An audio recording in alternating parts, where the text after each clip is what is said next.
Support for the Leadoff on WGLT and WGLT.org comes from the Central Illinois Regional Airport, where sunseekers and snowbirds fly to Florida. Nonstop service on Allegiant Airlines to Tampa St. Pete and Orlando Sanford from Bloomington. Close, convenient, CIRA. More at CIRA.com. Lexington's mayor calls on energy providers to settle a dispute over a planned residential subdivision. It's one of the things you need to know to start your day for Thursday, October 23rd. I'm Ryan Denham, and this is WGLT's The Leadoff. Now let's lead off with that financial dispute that's delayed a long-planned subdivision in Lexington, northeast of Bloomington Normal.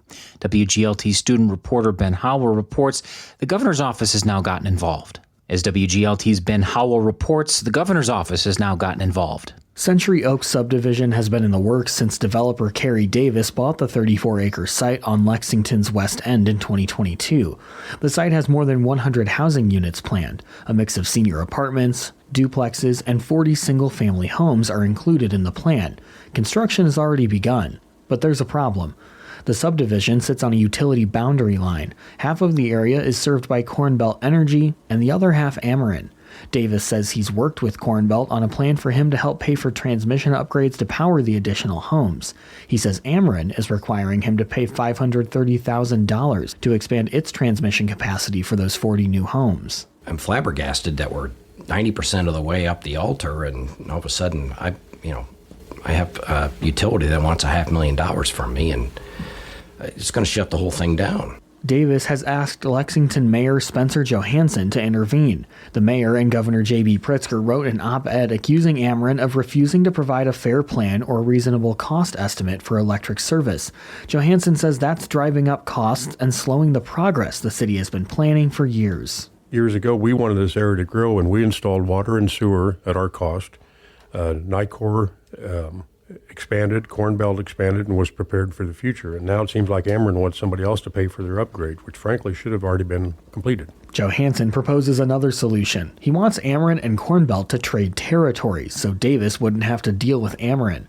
The utilities can do that, but they are not interested. Johansson says he would like state legislation to give property owners more control when they have multiple power companies on their property. And he says something should be done about modernizing those utility boundaries. They are governed by the Illinois Commerce Commission and date back to the 1960s. It's frustrating for us as a small town mayor. I don't know how to handle this, and I think this needs to be addressed moving forward. Ameren's director of North Electric Operations, Ron Juarez, says the utility is required by state law to charge the actual cost for building or extending electric infrastructure. The system is in place to protect all customers from absorbing unnecessary costs. We're treating the costs for the Lexington project like we do hundreds of similar development projects we manage each year. Developer Carrie Davis says he'll continue to build the apartments and duplexes in Cornbelt's territory while hoping for some resolution with Ameren before putting up any single-family homes. I just am not prepared to write a check that big in order to finish this project. Davis says Ameren has promised to rebate only a fraction of the $530,000 cost. For the Leadoff, I'm Ben Howell. Here's some other stories we're following in the WGLT newsroom. Bloomington police say 25-year-old Deshaun Bussell of Bloomington has been arrested in connection with the fatal shooting of 57-year-old Van Wilson Tuesday night at a Casey's on the city's southwest side. Most Illinois teachers feel parents support them teaching about race and gender, despite opposition from the Trump administration. That's according to U of I researchers who surveyed over 1,000 teachers over the last 4 years. And Rivian's micromobility spin-off company also unveiled its initial lineup of electric vehicles, including a $4,500 e-bike. First deliveries are expected in spring of 2026. You can find more on these stories at WGLT.org.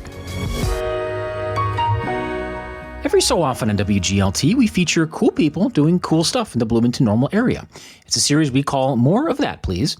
On today's edition of More of That, Please, we meet a high schooler aiming to be the first ever Olympian for Mackinaw. WGLT student reporter Cole Lacano has the story. Jaden Nafziger is a full-time high school student from Mackinaw who runs cross-country in the fall and spends time with his family.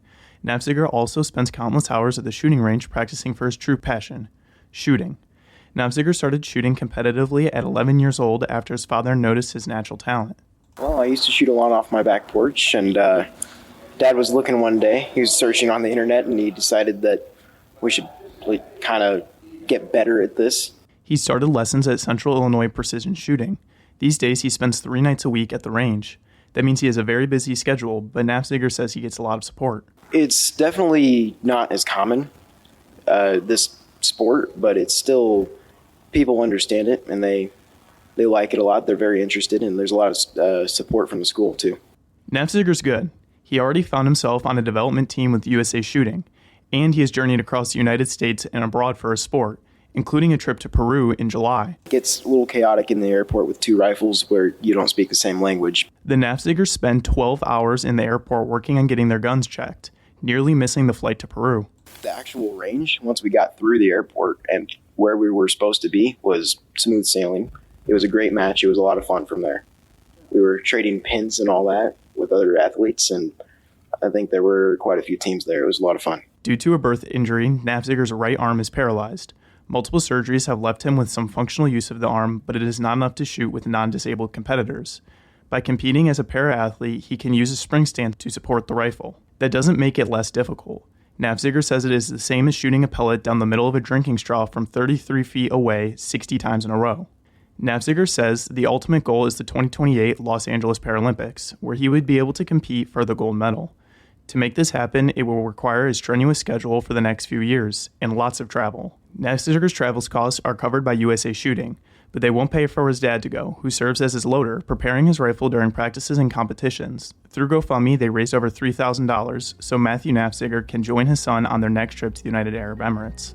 Having the loader there to shoot is nice, so I don't have to train a new loader when I get there. It means we get to go compete. Nafziger will continue to compete in the coming years, and if everything goes according to plan, he could be Mackinaw's first Olympian. I am Cole Akana. If you've got a story of people doing good stuff in Central Illinois, email us at news@wglt.org. Support for More of That Please comes from Onward Injury Law, providing legal services to personal injury clients in Bloomington Normal and Central Illinois. And before we let you go, Bloomington's Special Commission for Safe Communities, aka the Gun Violence Commission, meets today at 1 o'clock at the library. On the agenda is discussion about a final report they're preparing for the City Council. And that is it for today. I'm Ryan Denham. The show is produced by Cheyenne Brown. You can subscribe to The Leadoff on the NPR app or wherever you listen.